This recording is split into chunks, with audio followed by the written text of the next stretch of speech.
The unseen cold. The tapestries in King Theron's chambers, once vibrant with scenes of hunting and battle, now hung like faded memories, their colours muted by the perpetual gloom that settled with his illness. A chill, unlike any winter's bite, had taken root deep within him, blossoming into an icy bloom that sapped his strength and dulled the once sharp edges of his mind. 3 healers had come and gone, their poultices, tinctures, and incantations proving useless against the unseen cold. Master Kaelin, the most esteemed among them, had departed only yesterday, his face a mask of weary defeat. "My king," he'd stammered, his voice laced with uncharacteristic uncertainty. "I have exhausted my knowledge. This is beyond my understanding." Theron, propped against a stack of pillows, had merely nodded, the effort a drain. He felt like a statue carved from ice, brittle and slow, each breath a struggle against the tightening vice in his chest. Once, he'd commanded armies with a roar, his presence alone enough to galvanize his men. Now, the weight of a single silken sheet felt like a mountain. His people, he knew, whispered in hushed tones of his confinement, their anxieties a palpable hum, even within the thick castle walls. The thought spurred a flicker of his old fire, a desire to rise, to prove himself whole. But the cold extinguished it, leaving only a hollow ache. Ilara moved through the king's chambers with practiced quietude, her steps barely stirring the ancient dust motes dancing in the weak morning light. She was one of several dozen servants assigned to the royal wing, her duties mundane, sweeping flagstones, polishing silver, replacing the withered flowers in the heavy bronze vases. Today, it was the king's private sitting room, then his bedchamber. She had seen the procession of healers, observed their hopeful arrivals and their crestfallen departures. She'd heard the hushed whispers of the other servants, their fear for the king's life growing with each passing day. As she swept the hearth in the sitting room, her gaze drifted to the closed door of the bedchamber. She knew Theron was within, likely staring at the ceiling, his powerful body now a cage of suffering. She had only ever seen him from a distance, a formidable figure on his throne, or astride his warhorse. His illness had stripped away that regal distance, replacing it with a vulnerability that tugged at something deep within her.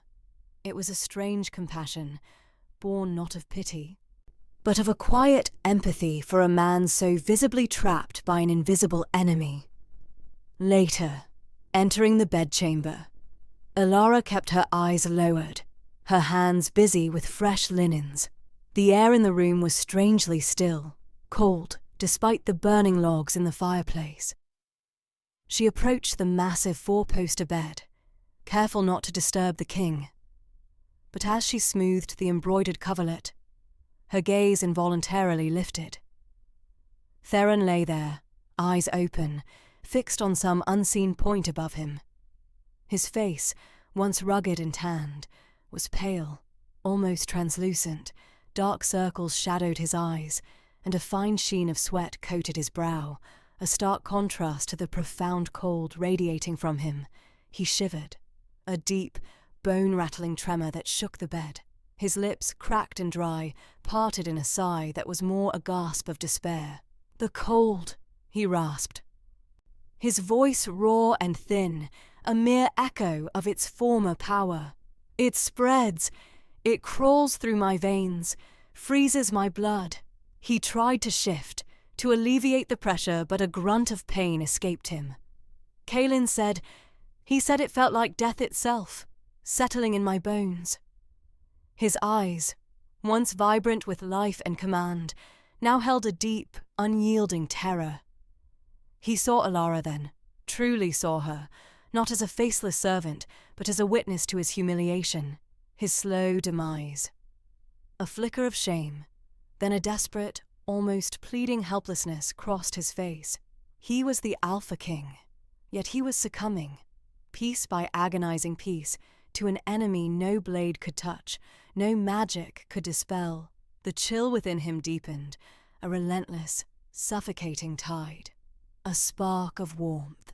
The heavy velvet drapes, perpetually drawn, kept King Theron's chambers in a state of twilight.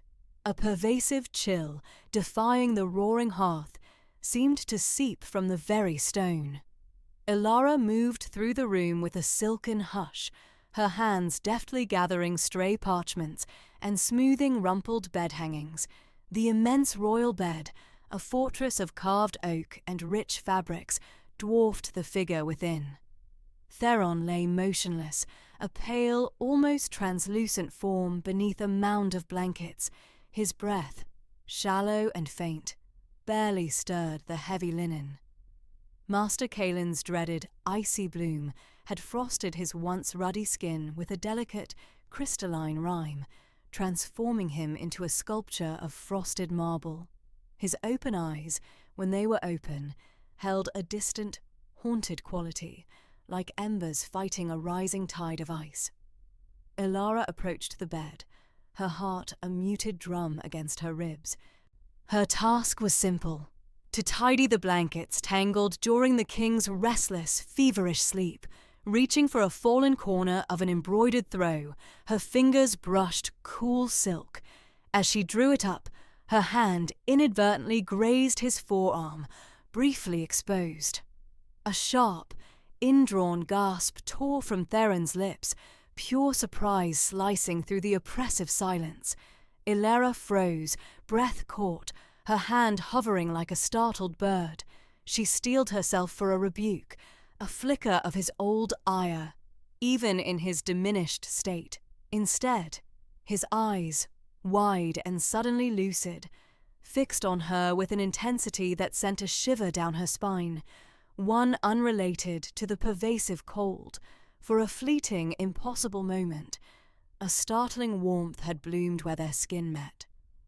It was a sensation Theron hadn't felt in weeks, a foreign heat that briefly repelled the relentless internal frost consuming him.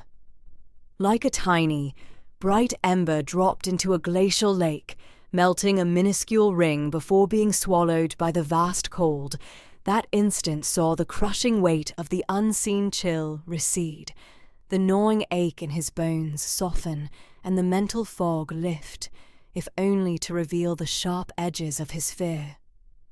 He felt the last vestige of that warmth vanish, yielding to the familiar, bone-deep chill that was now his constant companion.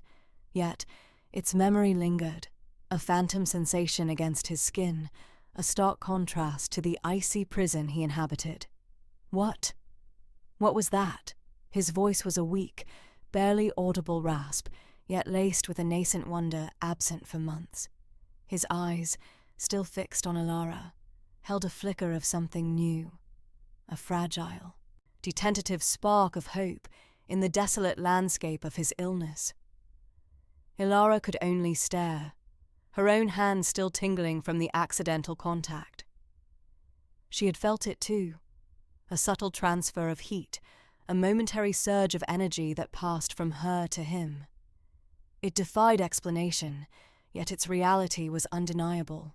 The chamber, once steeped in unyielding cold, seemed to hold its breath in the aftermath of that brief, miraculous connection.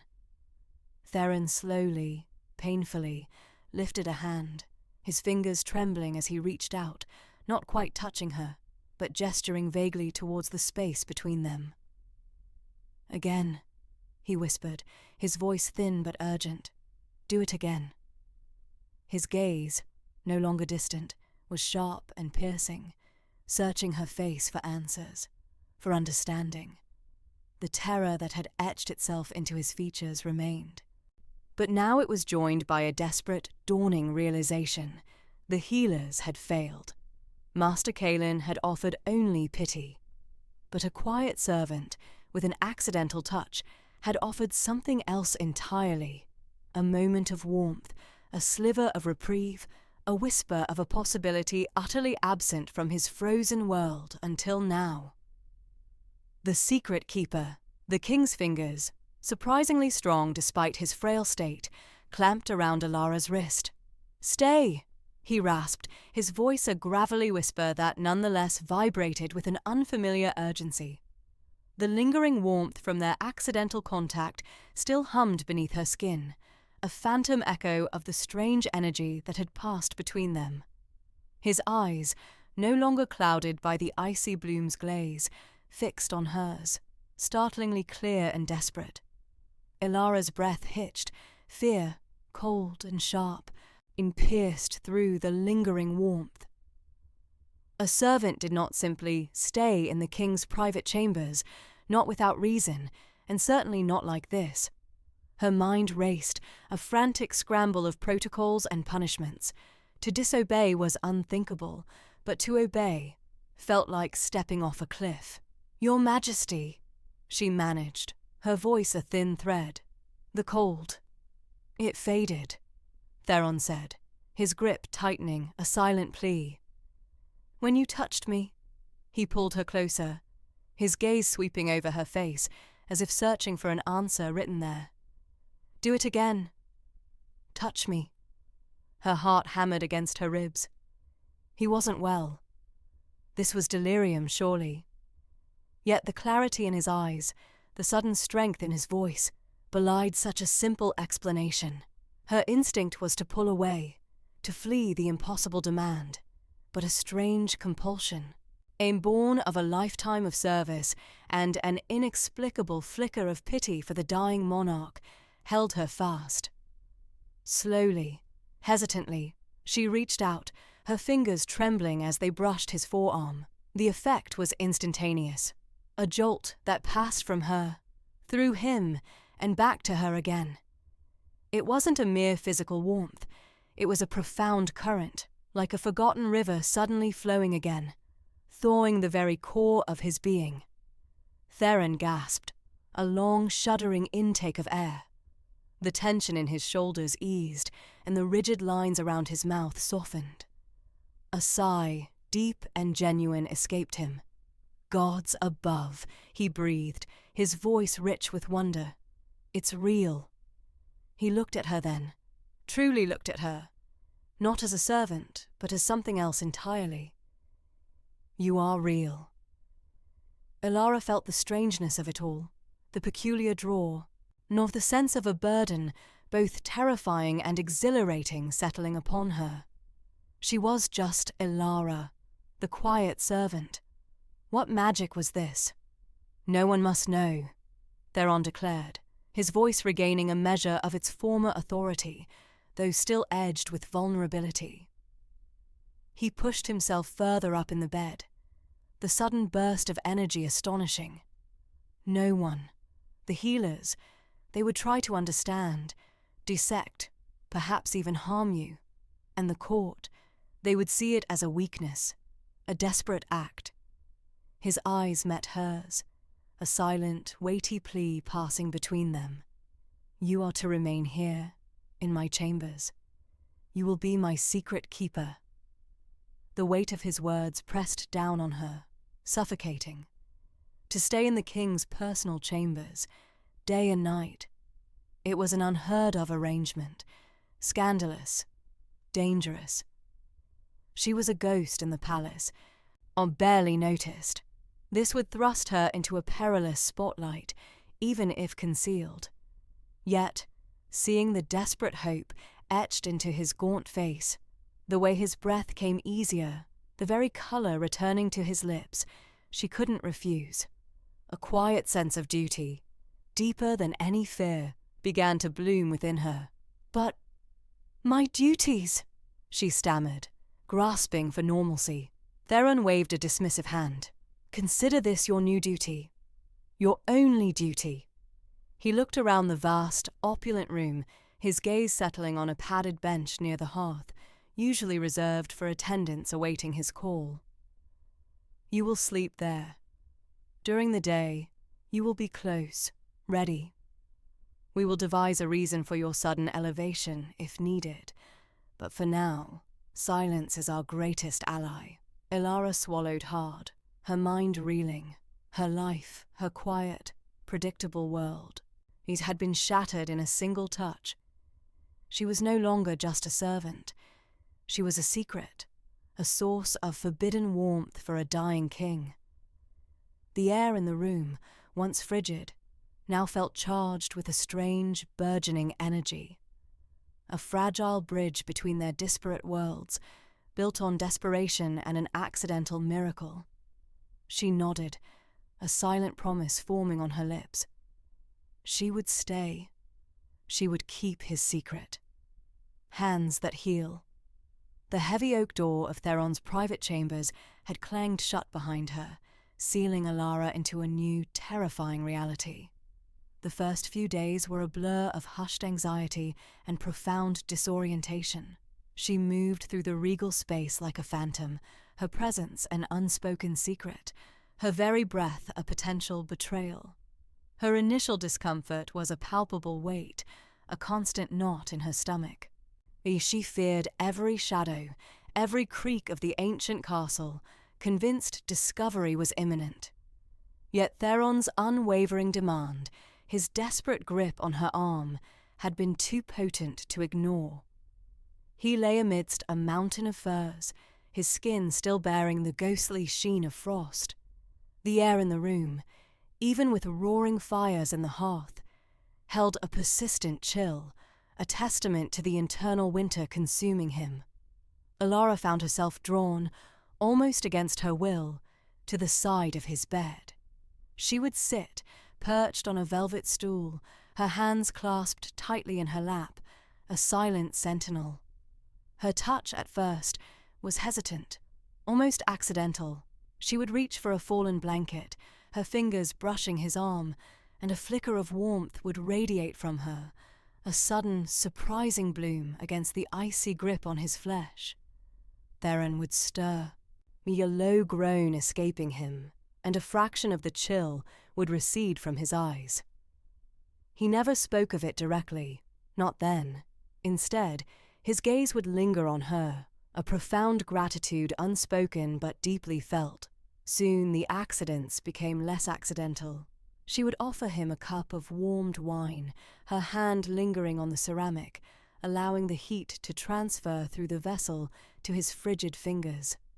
When she adjusted the pillows behind his head, her palm would rest for a moment against his temple, and she would feel the subtle thrum of her energy combating the glacial cold.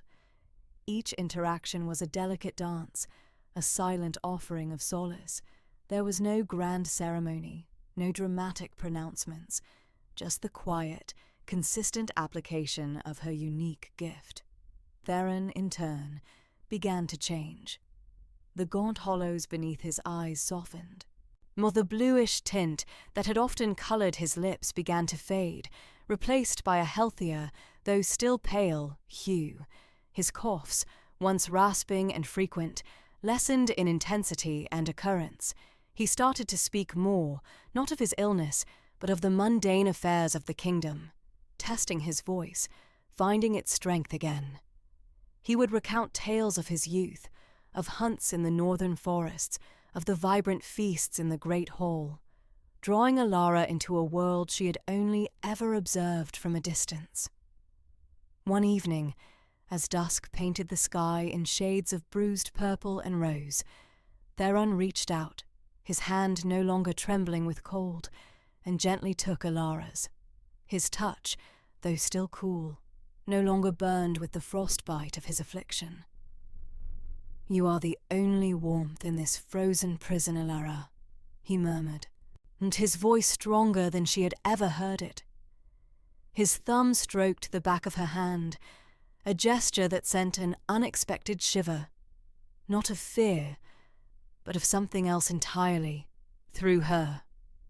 The weight of her secret, the immense danger she faced was still present, but now, intertwined with it, was a burgeoning sense of purpose, a burgeoning dependency that bound them in a way neither could have foreseen. The king was slowly thawing, and she, a simple servant, was the improbable sun. A silent bloom. The tapestries, once stifling, now seemed to breathe, softened by the morning's filtered light. Weeks had unfurled, each day woven with a quiet rhythm and Ilara's unspoken presence. Theron's chamber, once a sick room, now offered sanctuary, his release from the relentless cold complete. His strength surged with surprising speed, his mind clearing like a mountain spring after a long winter. Yet, despite his physical resurgence, an invisible thread bound him to Ilara, tightening with each passing day. He'd observe her movements, a phantom limb seeking its counterpart.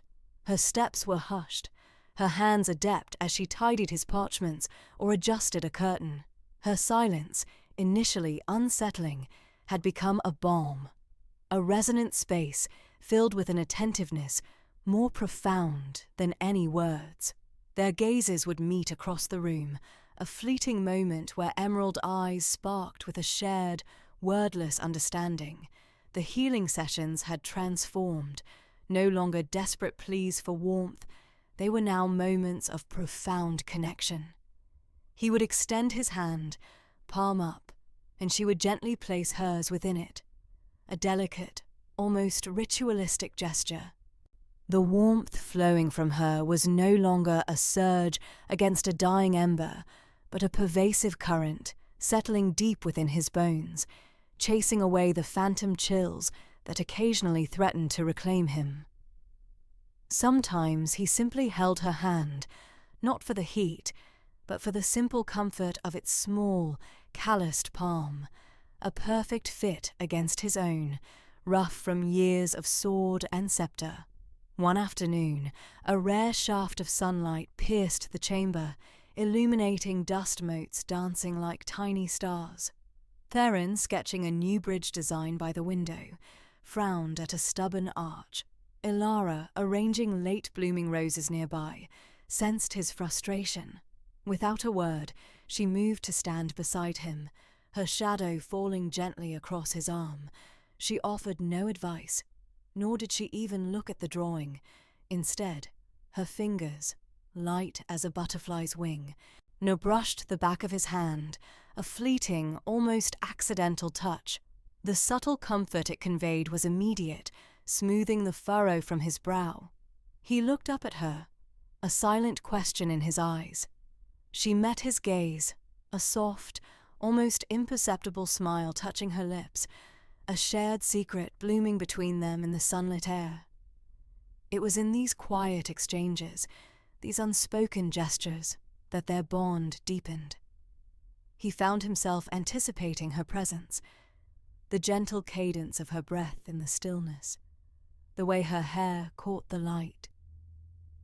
The initial desperation for her touch had given way to something far more tender, a nascent affection humming beneath the surface of their enforced intimacy. He was no longer just a king in need of a cure, and she no longer merely a servant with an extraordinary gift. They were two souls, unexpectedly entwined, building a world within the confines of his chambers.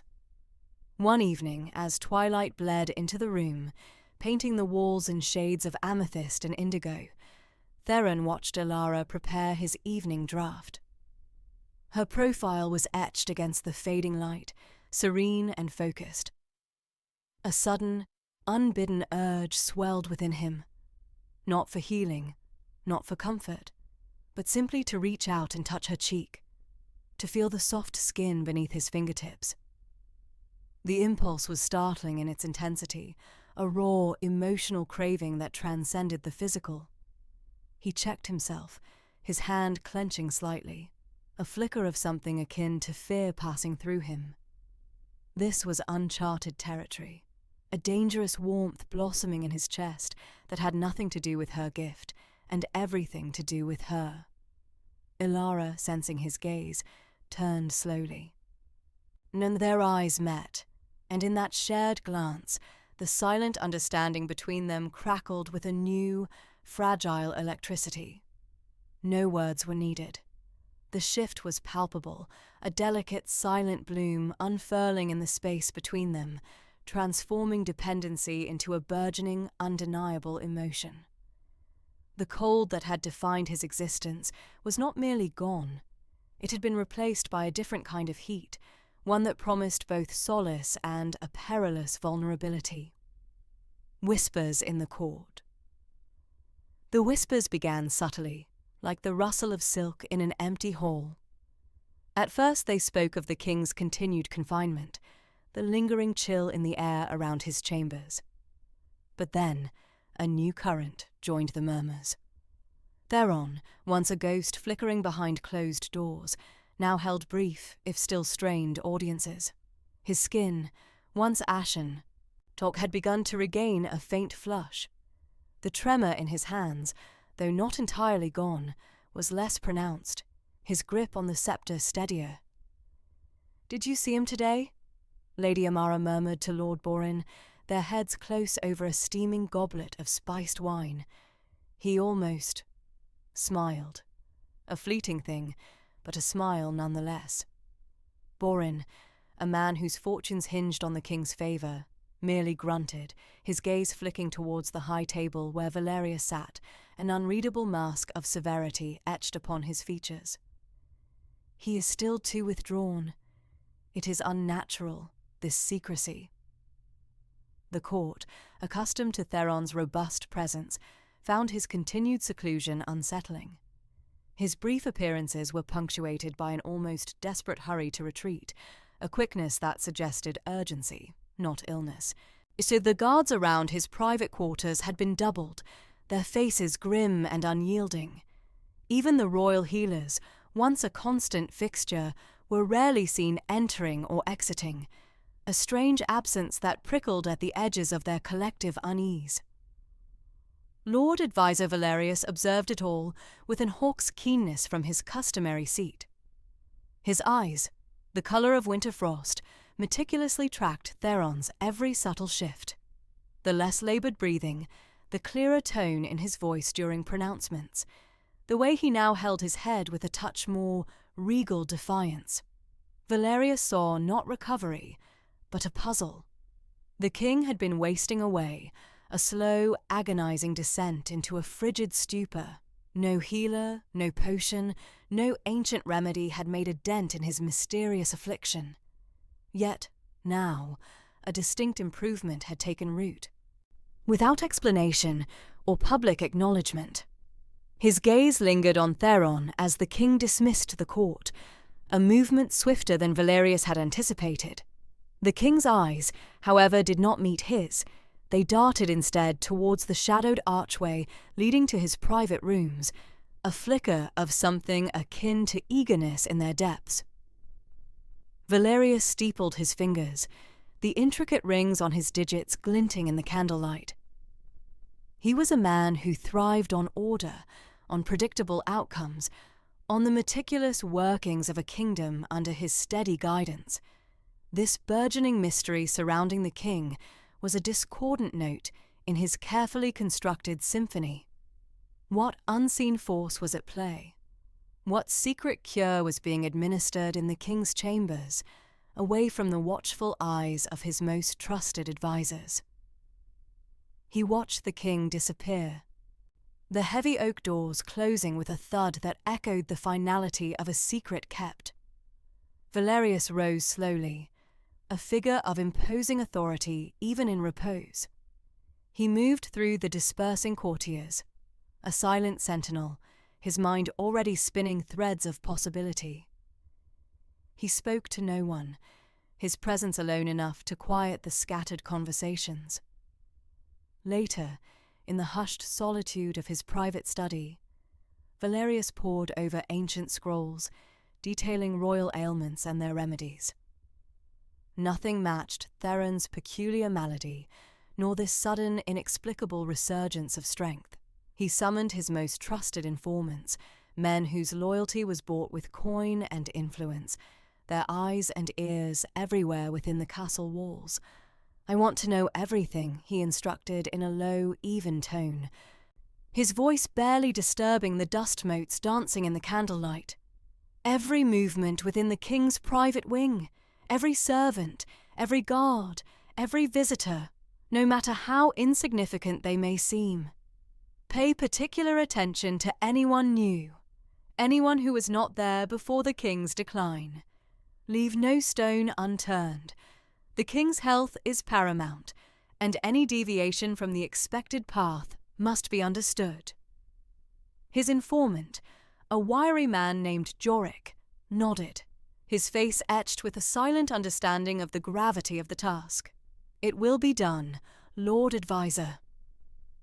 Valerius watched him depart, then turned back to his scrolls, his mind alight with cold calculation. The king's recovery, though a blessing, was shrouded in too much secrecy. Secrets, in Valerius's experience, were often a precursor to weakness, or worse, to manipulation. He would uncover the truth, whatever it might be, and restore order to the realm, for the good of the kingdom, and for the preservation of his own power. He would not allow this inexplicable warmth to disrupt the fragile stability of the court. The watchful eye. The tapestries in the king's antechamber, once a source of comfort, now seemed to Valerius to hum with unspoken secrets. He paced before them, his gaze sharp enough to fray the threads of ancient battles woven into the fabric. The king's transformation was undeniable, a resurgence that defied every medical prognosis, every whispered prayer. Yet, the doors to his private chambers remained largely closed, and the monarch, though improved, still kept a distance that rankled Valerius. "And the servants?"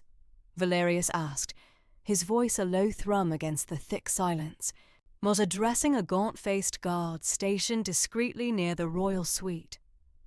"No new faces, Lord Advisor. Only the usual rotations for meals, cleaning, and Ilara," the guard replied, his eyes flickering towards the inner door. "Ilara," Valerius repeated, the name tasting unfamiliar on his tongue. He had barely registered her presence before, a shadow among shadows. Now, her name was a persistent whisper, a discordant note in the carefully orchestrated symphony of the court.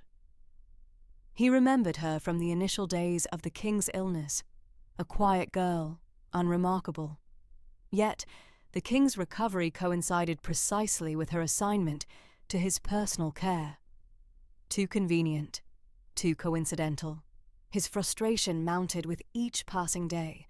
He had discreetly positioned several loyal guards, men whose loyalty he'd cultivated over decades, to observe the flow of daily life around the king's quarters. He'd even begun to intercept and scrutinize the laundry, the meal trays, searching for any anomaly, any hidden message, any trace of a foreign substance. But nothing. The air around the king's chambers was as tightly sealed as the king's lips. Meanwhile, Ilara felt the scrutiny like a physical weight, pressing down on her shoulders. The once indifferent glances of other servants had sharpened, lingering a moment too long. Whispers, soft as rustling silk, followed her through the corridors. She caught fragmented phrases. King's favor, unusual attention. What does she do in there? That prickled her skin. Even the scullery maid, usually preoccupied with the clatter of pots, now offered an unnervingly speculative look when Ilara passed. One evening, as she prepared the king's broth, a sharp clatter echoed from just outside the chamber door. It was Valerius, ostensibly passing by, dropping a heavy scroll. His gaze, however, was not on the scattered parchment, but on Ilara, piercing through her with an intensity that made her breath catch. He offered a curt apology, retrieved his scroll, and moved on, but the chilling effect of his scrutiny lingered, leaving her with a distinct sense of unease. Inside the king's chambers, Theron was oblivious to the tightening net outside. Ilara's touch was a steadying warmth, a balm against the lingering icy grip in his bones. Her presence had become as essential as breath itself. He watched her move, the quiet grace of her hands as she tidied his bed, the subtle shift in her expression that betrayed her unspoken empathy. He felt the subtle difference in the room when she was there. a subtle lessening of the oppressive cold that had defined his existence for so long. He had grown accustomed to her quiet presence, to the faint scent of lavender that clung to her, a stark contrast to the sterile air that had previously filled his sick room. Her fingers, when they brushed his skin, sent a jolt of pure warmth through him, melting the internal frost that had once threatened to consume him entirely. He often found himself watching her, a strange fascination blooming within him, an emotion he couldn't quite name. But Alara, sensing the growing unease, felt a coldness of a different kind begin to creep into the edges of her world. The whispers were growing louder, the watchful eyes more numerous. She felt the weight of their judgment, the suspicion in their gazes, the unspoken questions that clung to her like burrs. Valerius was a hawk circling a mouse, and Alara knew, with a certainty that chilled her to the bone, that she was the mouse, the fragile piece she had found in the king's service. The quiet warmth of their shared secret felt increasingly precarious. The watchful eye was everywhere, and it was closing in. Shadows and suspicions. The tapestries in the long corridors, once a comforting blur of colour, now seemed to Alara to conceal 1,000 peering eyes. Whispers slithered through the stone halls, hushed at her approach, only to resume their venomous hum once she passed. She heard them, fragments catching in the quiet air. The king's sudden vigour. And that servant girl, Alara, followed by the inevitable, "It's unnatural." One afternoon, as she carried a tray of spiced wine to the king's solar, a particularly sharp snippet pierced the hum. Two ladies in waiting, their silk gowns rustling like dry leaves, spoke in low tones. "She never leaves his side," one hissed, and before her he was wasting away. "A convenient recovery, wouldn't you say?"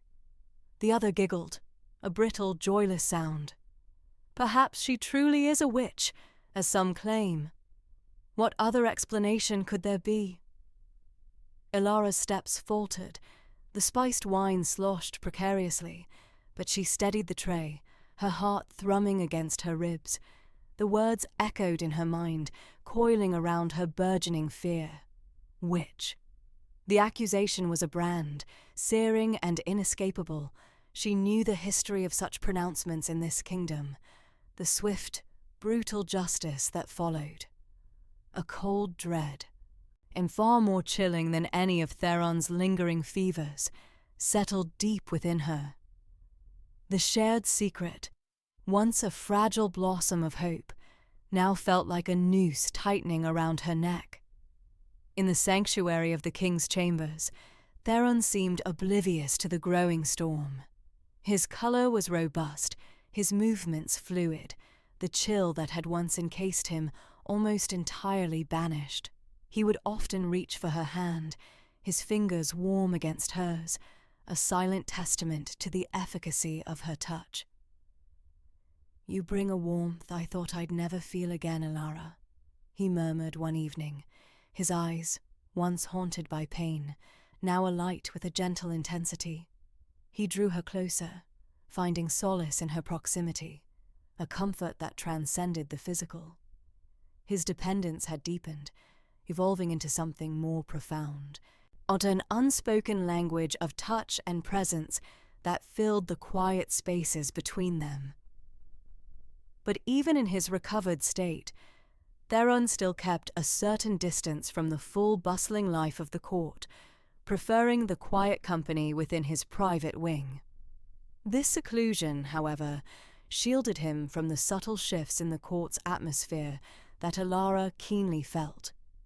She saw the sidelong glances, the speculative narrowing of eyes, the way conversations died abruptly when she entered a room.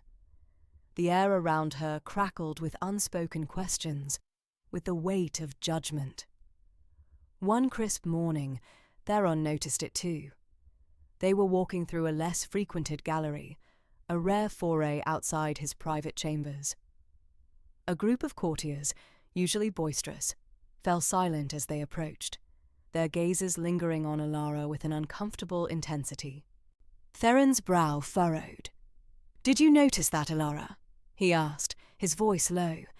"Their attention, it seemed unduly fixed on you." He paused, a flicker of concern entering his gaze. "Has something happened?" Alara's breath hitched. She averted her eyes, a knot of anxiety tightening in her stomach. "No, Your Majesty," she managed, her voice barely above a whisper. "Nothing at all." The lie felt like ash in her mouth. She couldn't tell him, couldn't burden him with the whispers, the accusations, the danger that now clung to her like a shadow. For if he knew, if he truly understood the peril, would he still keep her so close? The thought was a fresh agony. She had become his warmth, his anchor, but in doing so, she had become a target, exposed and vulnerable, a beacon for suspicion in a court that valued power and tradition above all else. May and Lord Advisor Valerius, she knew, was watching, his shrewd eyes missing nothing. The confrontation. The heavy oak door creaked shut, echoing in the vast, almost empty chamber. King Theron, who had been absently tracing the intricate patterns on a tapestry depicting ancient battles, turned. The faint warmth that had settled in his bones since Alara's last touch seemed to waver under the sudden chill in the air. Lord Advisor Valerius stood a few paces inside, his face a mask of calculated gravity. His eyes, usually sharp with political maneuvering, now held an unnerving intensity. "Your Majesty," Valerius began, his voice smooth, yet carrying an undercurrent of steel.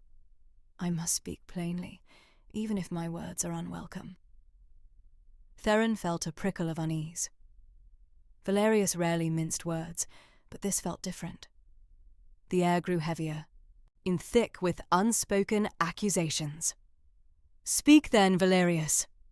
Theron replied, his tone even, though he felt a familiar flicker of the internal cold attempting to resurface, a sensation he had almost forgotten in Alara's presence. Valerius took a step closer, his gaze unwavering. "The court, Your Majesty, is abuzz with whispers. Whispers of your miraculous recovery, whispers of unnatural intervention." Theron's jaw tightened. He knew where this was headed. The furtive glances, the sudden silences when he entered a room. He hadn't been entirely oblivious. "My recovery is a blessing, Valerius. The gods have seen fit to restore my health." A humorless smile touched Valerius's lips. Indeed. A blessing delivered, it seems, through the hands of a simple servant girl, a girl who, by all accounts, has become indispensable to your well-being. The word indispensable hung in the air, weighted with insinuation. "Forgive my bluntness, Your Majesty, but the speed of your return to vigor, the complete absence of the wasting illness that plagued you for months, it defies all known medicine, all natural explanation." Theron felt a surge of defensiveness, a fierce protectiveness rising within him that surprised even himself. Alara. Her name was a silent plea on his lips, a silent promise in his heart. "Are you suggesting witchcraft, Valerius?" His voice was low, dangerous. Valerius didn't flinch. "I am suggesting, Your Majesty, that there is a power at play here that we do not understand, a power that has granted you a life others believed lost. And that power, as it manifests through this girl, Alara, warrants extreme scrutiny. There are ancient texts, Your Majesty, that speak of such abilities. Abilities that are not born of divine grace, but of darker, more insidious sources." Theron's hand clenched into a fist. The accusations, though veiled, were clear. They threatened Alara, threatened the only source of warmth and comfort he had known in months. To betray her now, to give in to Valerius's suspicions, would be to condemn her. And, he realized with a sudden, chilling clarity, it would be to condemn himself, back to the frozen abyss he had only just escaped. The thought was unbearable. "You tread a dangerous path, Valerius," Theron warned, his voice a low growl. "You accuse a loyal subject, a girl who has done nothing but serve. Her service, Your Majesty, is precisely what concerns me." Valerius pressed, his voice gaining a chilling edge. "Her constant presence, your sudden vitality, the way you seem to depend on her. It speaks of a bond that is more than that of king and servant. A bond that, if rooted in sorcery, could have devastating consequences for you and for the kingdom." His eyes narrowed. "What is her secret, Your Majesty? What hold does she truly have over you?"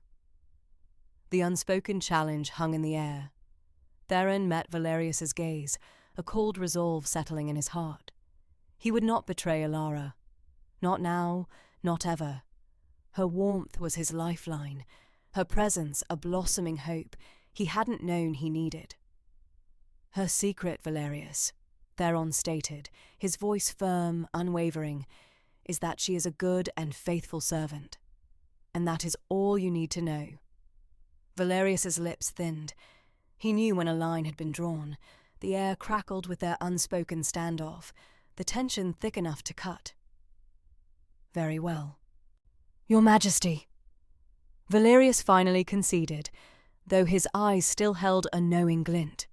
"But remember, secrets have a way of revealing themselves. And when they do, the consequences can be profound." With a slight bow that felt more like a threat, Valerius turned and exited the chamber, leaving Theron alone once more, the warmth in the room feeling suddenly fragile, as if the whispers of the court were already a freezing wind at his back. A king's defense. The air in the throne room, already thin with unspoken accusations, crackled further as Valerius stepped forward, his voice cutting through the hushed murmurs of the gathered court. "My king," he declared, his gaze sweeping over the assembled nobles. "Your swift recovery, while a blessing, has raised questions concerning the methods employed."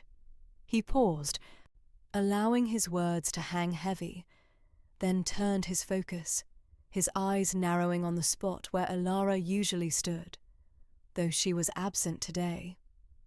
A simple servant girl, without training, without lineage, yet now deemed indispensable to His Majesty's very breath.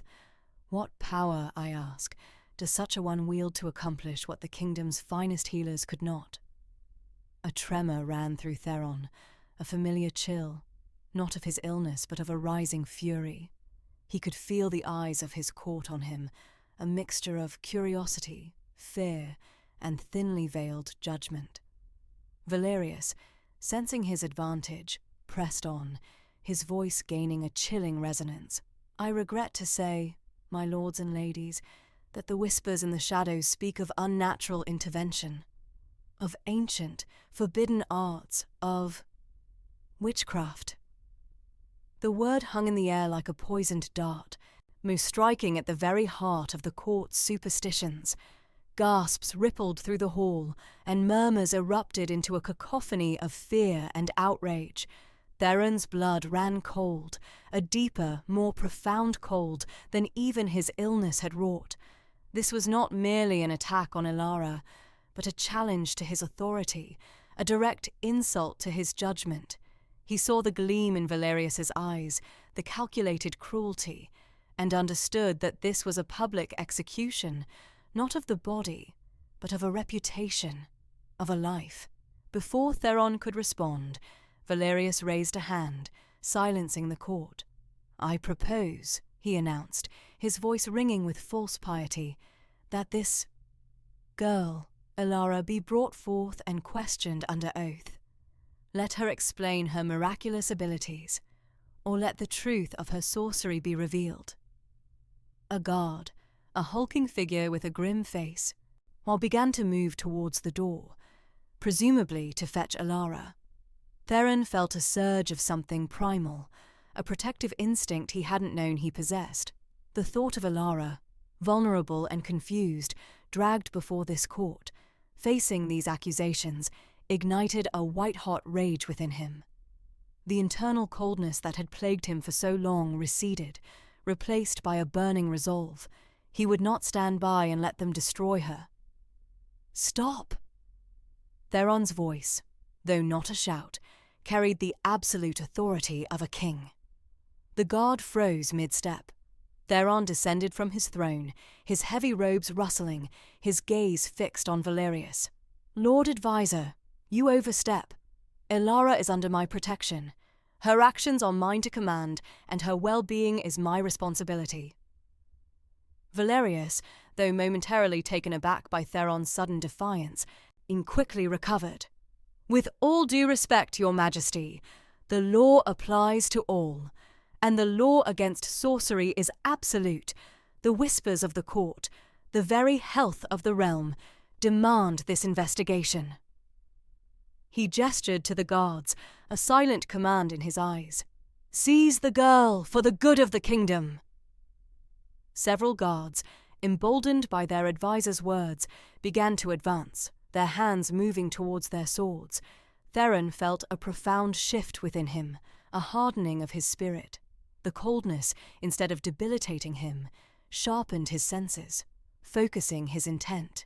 He moved with a speed that surprised even himself, placing his body directly in front of the path the guards would take to the door. "Touch her," Theron stated, his voice low, a dangerous growl that echoed through the sudden silence of the throne room. "And you will answer to me, not to Valerius, not to the whispers of the court, but to your king." His eyes, usually a calm blue, now blazed with an icy fire, a stark warning that brooked no argument. The guards hesitated, their gazes flicking from Valerius to Theron, caught between two powerful wills. The air thrummed with unspoken threats, the tension thick enough to choke on. Valerius's face, usually impassive, was now a mask of fury, his plan unraveling before his very eyes. The golden awakening Ilara, trembling behind the heavy oak door, heard the shouted accusations, the raw challenge to Theron's authority. Valerius's voice, a serpent's hiss, coiled around the word witchcraft, tightening an invisible noose around her heart. Her breath hitched. She pictured Theron, defiant and alone, shielding her with his own body. A cold dread, far more chilling than any frost Theron had ever endured, seized her. She wasn't afraid for herself, not truly. Her terror was for him, for the king who had become her world. Her heart pounded, a frantic drum against her ribs. The idea of them taking him, of harming him for her sake, was unbearable. A fierce, protective love, hot and unwavering, surged through her veins, eclipsing all fear. It was a primal, overwhelming instinct to defend, to cherish, to preserve the man who had seen beyond her humble station and granted her a purpose. In the throne room, the guards, emboldened by Valerius's silent nod, pushed forward. Theron stood firm, a statue of rage and resolve. He felt the familiar, insidious tendrils of cold begin to creep back into his chest, a subtle counterpoint to the fury that burned within him. No, he thought. His jaw clenched. Not now. Not when she needs me. At that precise moment, a blinding, golden warmth erupted from Ilara. It wasn't merely a heat. It was a living, breathing light, a wave of pure, benevolent energy that pulsed outwards, rippling through the thick wood of the door as if it were parchment. The guards closest to the door recoiled with sharp gasps, stumbling backward as if struck by an unseen force. The golden light, imbued with Ilara's fierce love and protective instinct, was not violent, yet it was undeniably powerful. It shimmered in the air, pushing them back without a touch. A silent declaration of defiance. Theron felt it instantly. The returning chill in his chest didn't just halt, it recoiled, defeated. Then something extraordinary happened. the ancient, calcified ice, meant the insidious frost that had gripped his heart for years began to crack, not with a sharp snap, but with a slow, agonizing groan, like a glacier finally yielding to the sun. He felt a profound internal shift, a loosening, a thawing. It was as if a millennia of frozen despair was melting, flowing away, leaving behind a lightness he had never known. A gasp escaped his lips, not of pain, but of profound release. The golden warmth, now flowing directly into him, felt like liquid sunshine coursing through his arteries, igniting every cell.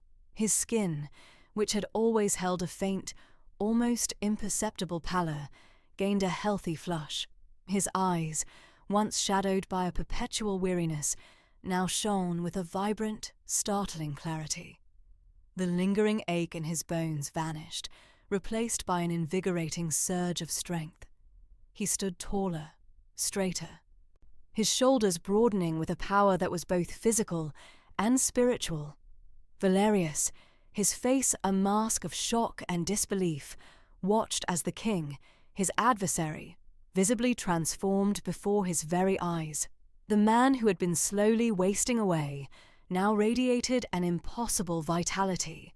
The Golden King, a forgotten legend of strength and resilience, seemed to have been reborn in that very instant. The golden light receded as swiftly as it had appeared, leaving behind only the residual warmth and a profound, echoing silence in the throne room. Ilara, leaning against the door, gasped for air, her body trembling, drained but exhilarated. She felt the sudden lightness, the joyous absence of the persistent cold that had linked her so deeply to Theron. He was healed, truly healed. Theron looked at Valerius, his gaze now piercing, unwavering. Maiden utterly without compromise.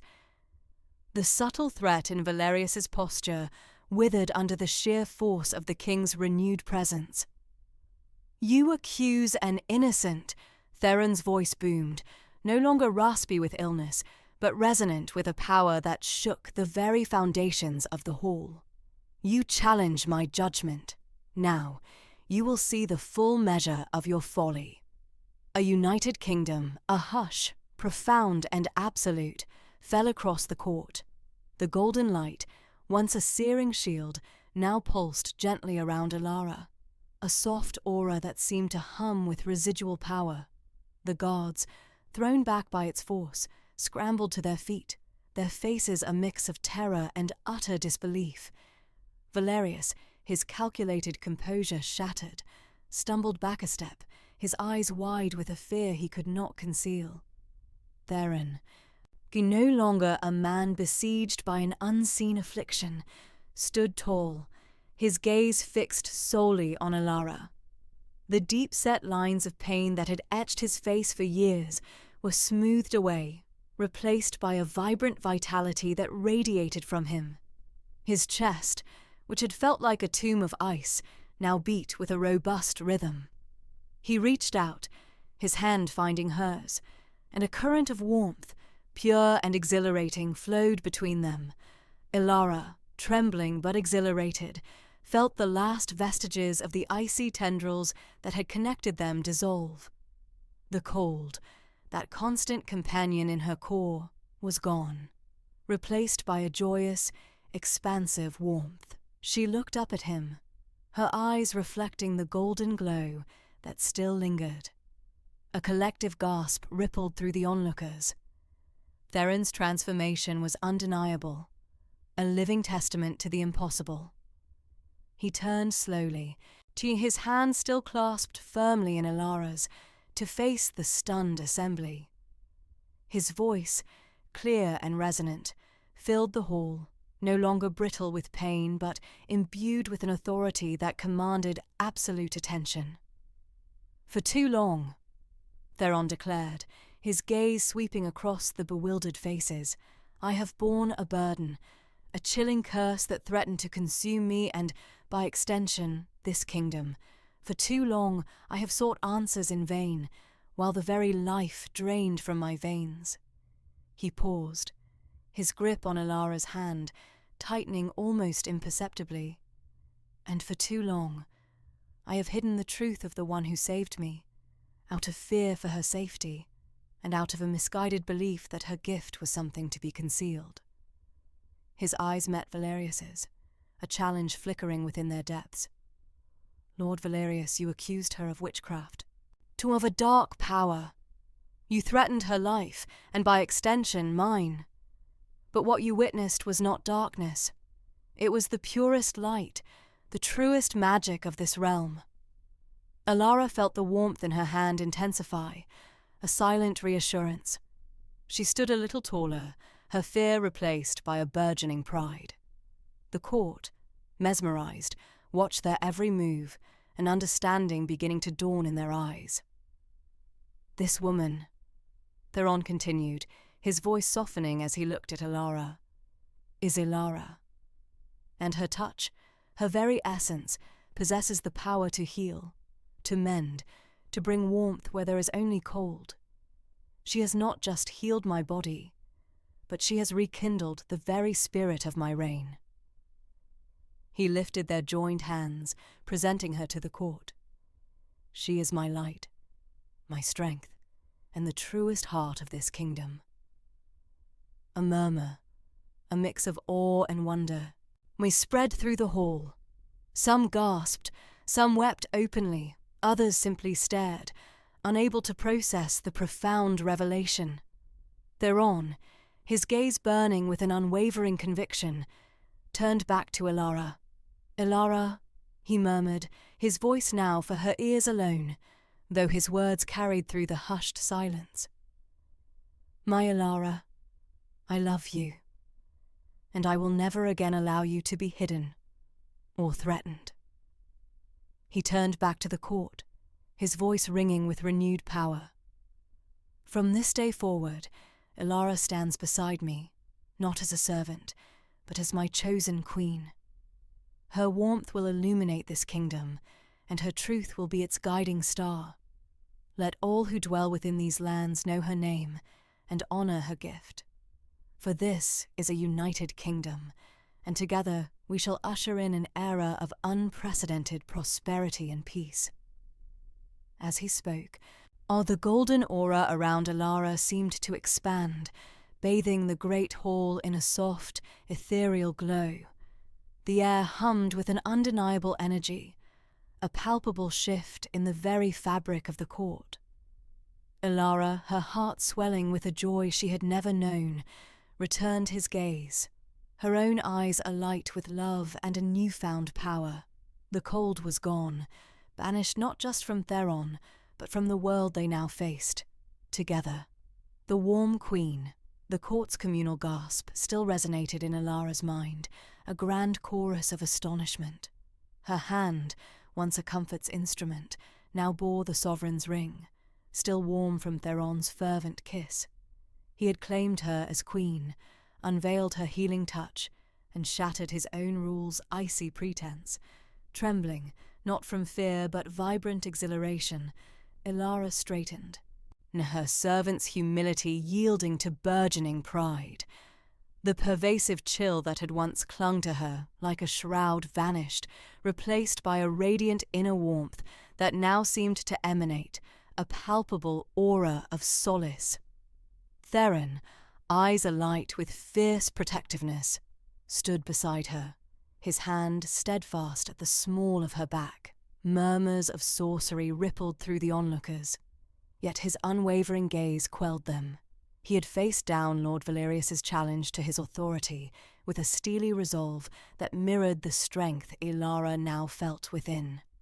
The struggle for her acceptance had begun, but with Theron, a reborn warrior king, she knew they could overcome anything. Over the ensuing months, Ilara embraced her new station with surprising grace. The castle's grand halls, once echoing Theron's mournful illness, now pulsed with renewed vitality. She moved among the people, her touch a gentle balm, her words a soothing melody. The kingdom, long accustomed to a monarch consumed by suffering, found solace in their new queen's approachable warmth. Where Theron had been remote, Elara was accessible. Where he had been guarded, she was open. Their combined rule became a testament to connection and shared destiny. Theron, no longer shackled by pain, devoted himself to strategic governance, his mind sharp and lucid. He fostered trade, bolstered defences, and enacted long-neglected reforms. Elara, in turn, focused on the people's welfare, establishing infirmaries in every village, ensuring no one suffered the isolation her king once had. Her healing touch, shared sparingly and with intention, brought relief to chronic ailments and quelled minor outbreaks that had plagued the common folk for generations. Harvests were bountiful, streams flowed clear, and a sense of enduring peace settled over the land. Yet, a subtle, insidious chill sometimes crept into Theron's thoughts, a ghost of the cold Elara had banished. He found himself drawn to her, not only by love, but by a primal need for her presence. When she was near, the internal shiver subsided. When she was absent, a faint, familiar ache would begin to bloom in his chest, a stark reminder of the abyss from which she had pulled him. This dependency, once a secret shame, had woven itself into the fabric of their love, a silent understanding. Their evenings together were a quiet celebration of their enduring bond. They would sit by the roaring fire in the royal chambers, no flames dancing in their intertwined hands. Theron would read aloud from ancient texts, his deep voice vibrating through Elara, her head resting on his shoulder, feeling the steady beat of his heart. The air between them crackled with unspoken understanding, a profound intimacy born from shared struggle and ultimate triumph. One crisp autumn evening, as the first snowflakes pirouetted outside the castle windows, Theron led Elara to the highest battlement. The kingdom spread beneath them, a tapestry of twinkling lights against the deepening twilight. "Look, Elara," he said, his voice thick with emotion, his arm tightening around her waist. All of this thrives because of you. You brought warmth back to me, and in doing so you warmed the land." Elara leaned into him, her heart swelling with a joy so pure it brought tears to her eyes. The golden light within her seemed to pulse, mirroring the vibrant life below. The accusations, the whispers of witchcraft, the looming shadow of Valerius, they lingered, a simmering threat beneath their happiness. But tonight, in Theron's arms, under the vast, star-dusted sky, she felt an unshakable resolve. She was Queen Elara, and her warmth would protect them all. The cold might return, but she would meet it with a fire that burned brighter than any winter.